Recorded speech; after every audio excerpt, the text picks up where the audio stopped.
গাছে পানি দেবে? আচ্ছা, এখানে রাখো, এটাকে ওটাকে রাখো, আমি গিয়ে ঠিক আছে। আরো এখন গাছে পানি দিচ্ছে সন্ধ্যেবেলায়। 3টে গোলাপ গাছ আছে, তো ওগুলোতে পানি দিচ্ছে ফারু। দেওয়া হচ্ছে না, শোনো পড়ে যাচ্ছে, তো ভালো করে ধরতে হয়। আমার খুব লাগে, খুব ভালো মা। তাই তো।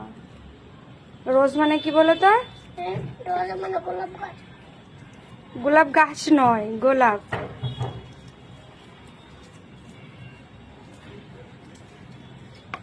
এই দেখো গোলাপ ধরেছে। গোলাপ একটা। এই একটা ধরেছে।